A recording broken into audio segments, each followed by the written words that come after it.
You guys have noticed recently, but my viewership has gone down quite considerably, as well as my subscribers. It seems like YouTube has begun to censor me once again. That seems to happen occasionally.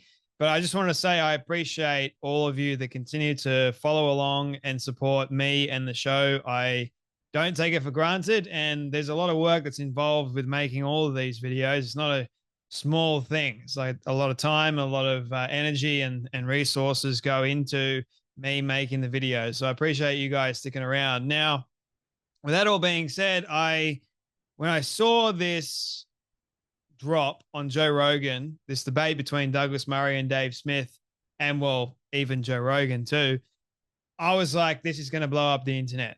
Whenever Douglas Murray appears in a debate, you best be sure the internet is going to have a very big reaction. Now, when you're on the biggest platform, the podcast platform in the world, you best be sure lots of people are going to have their 2 cents worth, especially when it comes down to the whole freedom of speech debate and arguing difference of opinion when it comes to history and science and certain topics of the day, like Israel versus Palestine or Hamas and everything else along those lines. And Douglas Murray, I know, I agree with many of the things that he has to say. And I know that he is someone that speaks the truth. I know he's not someone that is a charlatan. He's not someone pseudo anything, pseudo historian, pseudo journalist. I have seen and listened to a lot of his interviews and read a lot of his books, and I happen to agree with so much that he has to say. Not everything, but a lot of the things that he has to say, more so than what Ian Carroll and that other pseudo historian that Joe Rogan recently had on too. And then, yes, there are things that I agree with Dave Smith on, and even Joe Rogan. And Joe Rogan can have whoever he wants on his show. But the problem becomes if you're having consistently these pseudo historians that say things that are rather provocative in nature. My first question is, and Douglas raises this as well in the video that I'll show you in just a second, what is the point of it?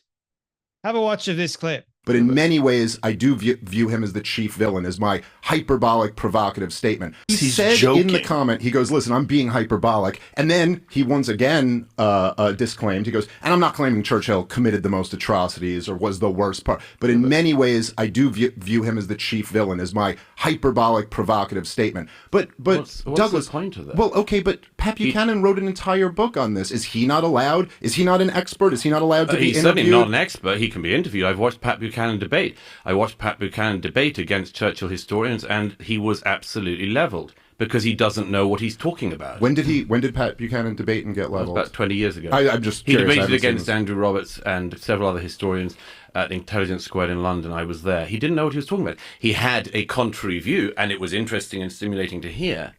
But if you only get the contrary view, which is, isn't it fun if we all pretend Churchill was the bad guy of the 20th century? At some point, you're going to lead people down a path where they think that's the view. And that's horse shit of the most profound kind. I'm not saying that Churchill committed the most amount of atrocities, but in my personal opinion, he is the chief villain in World War II. Now, I'm no expert at all, but me listening to that, I can automatically tell that he is manipulating everyone in that moment. By you saying, oh, I'm not saying at all, but my personal opinion on this as a pseudo historian, he obviously won't say that, but as an expert, you can trust my personal opinion. It's like Candace Owens saying certain things that is a bunch of nonsense and people are going, oh yeah, Candace, you're right about that. 100% you are. And again, Ian Carroll, same deal. You've got all these people that will have a vastly difference of opinion, which is totally fine. I'm not against people having a difference of opinion here. But when you've got a provocative statement that counteracts or is opposed to the actual truth. So Churchill was not the chief villain at all in World War II, especially when you've got the likes of Hitler and Stalin in the mix as well, or also compared to Mao as well. So when you've got these evil people that history has recorded all of the atrocities that they've done, and then you go, no, I believe, and if you're a young person listening to this, I believe that Churchill, compared to Stalin and Hitler, I believe that Churchill is the chief villain. That's my personal opinion. I can take that away from, I can take that with me. You don't have to believe in what I believe in, but Churchill did this, Churchill did that, but then we won't really talk about what Hitler did, or we won't really talk about what Stalin did either. And Douglas goes, what is the point of that? And he was at a Pat Carroll, who seemingly wrote an entire book on why Churchill was the chief villain of World War II and why Hitler and Stalin were great, apparently. So when you've got these people that say this stuff on the biggest platform and the biggest stage in the world, how about the ones that actually went through World War II and faced all the things that Hitler wanted, like in terms of war? Like they faced death. How about you say that Churchill was the chief villain to someone that went through the Holocaust? Because if it wasn't for what Churchill did and what the Americans did, they probably wouldn't be around. And I don't think the one that's saying this would be around either. So we've got to be very, very careful with the kind of things that we do end up saying, because a lot of it is a lie. And a lot of it, if you're spreading it on the biggest platform without the truth counteracting what that person said, and you're just going with what that person has said, that's because it's rather provocative, you've got a very dangerous line there. And you potentially are crossing it. And it's not a good thing. So I agree with Douglas Murray, but I also agree that you can have this opinion. Doesn't mean that it should be broadcasted all over the world. It just means that if it is going to be broadcasted all over the world, you need an actual expert there to prove what they're saying is wrong. Okay? So, and I think people need to have a little bit more of a critical thinking bent to them as well. Like that is very important, especially when it comes to a lot of the pieces of information today. And if you are wrong, you can get demolished, which is exactly the point of a debate, which seemingly Dave Smith is getting demolished by Douglas Murray. Here's another video from the Douglas Murray debate with Dave Smith. Have a watch of this. This is the shtick of these guys. They've decided it's edgy and funny, and I think this is very, very interesting and also very dangerous, because we live in an era now that the right has got some mojo back in America. We saw years of crazy left overreach, where they tried to make us all say the craziest things. And completely predictably, there are now figures on the right playing with really dark and ugly stuff on their side. I agree and with that. And they are mainstreaming I don't this, think and I Daryl's think it's doing partly being mainstreamed by the two people I just described. And both of you have kept speaking to these people, and you don't get on the historians who know about this. So Daryl Cooper, who is the pseudo-historian that says that Churchill was a chief villain, he said it on Tucker Carlson's podcast, and then obviously Tucker Carlson's had a recent brainwave, and then he did it again on Joe Rogan, and then obviously Dave Smith did it recently on Joe Rogan, saying that very provocative statement. And I've already spoken about the Churchill stuff, but Douglas raises a very good point. It is very dangerous. And people on the left, we criticize them for the crazy things that they were saying at the time. I was doing it for the longest time, okay? And now that the right has got its somewhat mojo back and they're able to platform whoever they want, it doesn't give them the right to join this insane line of rhetoric that the left were participating in for such a long time. It's like you're going in the complete opposite direction. You're not meeting in the middle and going, okay, this is actually something that's sane. You're going completely to the right, to the point of literal insanity. And everyone's going, oh, sure, you're not for freedom of speech anymore because you're condemning somebody on the right. Just because they're on the right doesn't mean they're actually right. Just saying. And when you've got someone like Daryl Cooper or Ian Carroll or Candace Owens or Andrew Tate or so many others that claim to be on the right, and they've got huge followings now because they're saying very provocative things. The reason why I like Douglas Murray is he brings some sense to the forefront of all this insanity that people somewhat latch onto and believe. And the point that Dave Smith and Joe Rogan pointed out in this last clip that I'll show you before we end is, what about science? You know, we're told throughout COVID that we need to trust the experts, listen to the experts, which I get their point entirely. But I think there's a huge difference between experts in science and experts in history. Science and history, they're different subject matters, right? And when it comes to history, things of the past that have happened, we know that it's happened.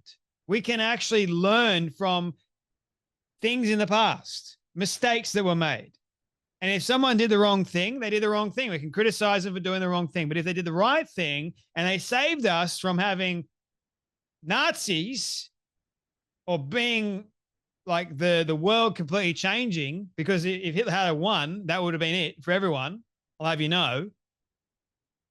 But criticizing somebody that we know is good and saying that he's bad, that's a problem.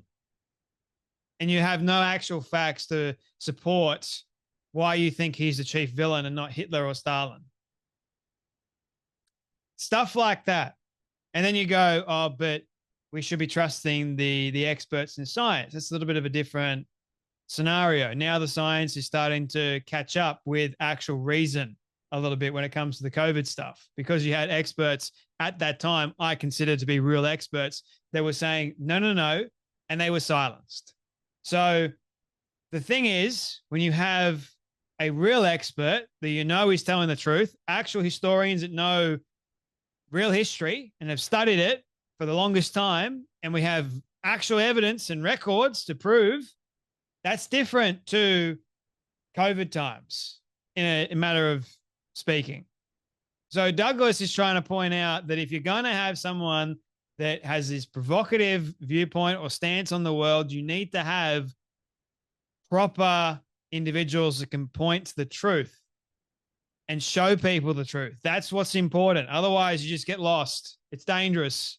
I do also think that one of the bigger, kind of the bigger picture dynamics to all of this is that we have, at least since 9/11, been in a state of perpetual war. And all of these wars have been disasters. They have been so many lies involved in selling all of them. I mean, the whole Iraq war, the whole war in Afghanistan, just lying the whole way through. I mean, I remember literally having conversations with Green Berets in the middle of the war in Afghanistan, and they're like, George W. Bush is telling you that the army we're building up there is really successful. This thing's going to fall in a week without us. And then all through the Obama administration, it's just like lie after lie after lie with disastrous wars. And so this does create a fertile ground for people to say, I wonder if they were lying about all these wars. Sure. Again, I'm not really trying to argue with you about World War II. I'd rather argue about these wars today. I think the interesting question is whether you're busy watering it. Well, should you not talk about mistakes that were made overall? Absolutely. Okay, you should. Absolutely. Right. I'm all for going back and looking at mistakes. So what is your argument then? It's a very weird thing to go back, zone in on a man, say this one thing is a mistake and should characterize him, and you ignore everything else. You're taking him out of context when you're talking about Daryl, who's done, what was it, 30-plus hours? So what? 30-plus hours of podcasting. You do that in a week. I mean, but it's a very different thing. He's not doing a podcast like talking to people. Okay, nor is he doing scholarly work, nor is he working in the archives, clearly. Come on. I mean, he is not the historian of our era. He's not claiming to be.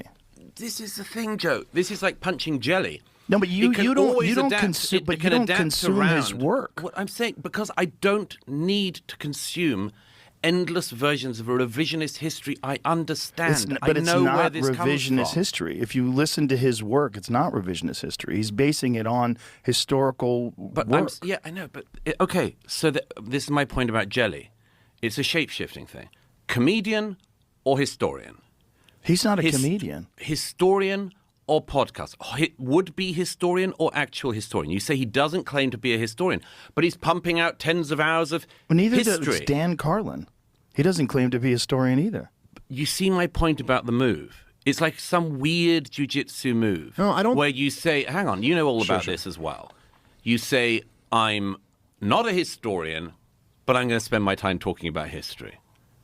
I'm not a journalist, but I'm going to spend my time talking about this thing. I'm not an expert on this, but I'm going to spend my time talking about this thing. It's a weird move, yeah? No. You don't think? No, I'm a free American. I can talk about what I like to. So I don't. So what is the point I've here? noticed you can, but but we what's all the can. point? The point is, what are you pushing? What are you watering? What am Why? I pushing? Yes. Liberty, free markets, peace, prosperity, not getting in another stupid catastrophic war, which we're on the precipice of right now. That's what I'm pushing. What are we on the precipice of? Well, I think weren't you just talking about it the other day? Everyone I hear on the inside says we're about to attack Iran. I think you just said something about that the other day. Am I wrong about that? I thought I saw in one of your interviews that you did. Possibly. No. Okay. That doesn't mean we are on the verge of a war. I mean, you keep referring to we being in wars. There's a very big difference between a country having a military that's engaged and a country being at war. This country has not been at war for 25 years. You have not been fighting for the American homeland for 25 years. Yes, we haven't. That's true. Right. We haven't had a war on our shores. We've been picking on third world countries halfway around the world. Well, you haven't been randomly picking on them. I mean, Afghanistan, you went. I didn't say it was random. Yeah, right. Okay, it wasn't like you suddenly decided to bomb again Myanmar or something. You went for Afghanistan to find bin Laden and take revenge for 9/11 and stop an attack like that happening again on the American homeland. That is very different from a country being at war. Yeah, but that's a total mischaracterization of the war in Afghanistan. It's one thing to say that might be an accurate characterization of the special operations mission in late 2001, but then we fought a 20-year regime change war against the Taliban. Because you got dragged into the quicksand of war. Oh, yes. Okay, fine. But fine. I thought it wasn't a war. Like, what? I don't get your argument. No, I said it was a war. It's your use of we, as if you're personally like suffering this war. I mean, you're a taxpayer. When I say we, we're taxpayers, implied, so we pay for it. Okay, fine. Douglas, would you go, if I went back and corrected you on every time you've used the term we to refer to your government or something like that? Like if I were to say, oh, we just imposed tariffs on China, would you point out that I didn't and it was the Trump administration? I'm saying you take it obviously very personally, and that's your right to do so, of course. I'm just trying to make sure we're accurate here. What do you think I'm taking personally? Just that, the American wars. Sure, yeah. I think they've killed hundreds of thousands of people and cost my country $8 trillion and degraded my country very much. And there's a very good argument to make on that. I'm still slightly bemused about this move from I'm an expert on this and I have views to I'm a comedian. I've never claimed to be an expert on anything. This is the problem, Joe. I mean, if somebody Wait a minute, says you have to claim to be an expert on something to have an opinion on something? No, you don't have to be. You don't have to be. But so what's this is the like issue? I'm not a historian, but I'm pumping out history. But wait a minute, I'm not an expert, but I'm talking all the time about this. But you're not thing. even talking about specifically on what he just said. No, I'm saying this is my point about this. You say I'm not an expert. So what's the solution? To not talk about it? No, it's to have more experts around. Well, the expert class hasn't done a great job. I know. Man. This is follow the science. Yeah, but you know what? I agree with that. I just said to you, I agree with that. Right, I know. But so one Douglas, of the problems during is, all of COVID, I will put my track record against any of the expert class on COVID. I'm glad to do that. So should I have just shut up? Should I have shut up by opposing lockdowns and opposing vaccine mandates and talking about the lab argument theory? at the time. You realize that's the right? entire argument that you're making. Let the point is, what are you pushing? What are you watering? I love that. From Douglas Murray. What is it that you are latching yourself onto? Is it actually the truth?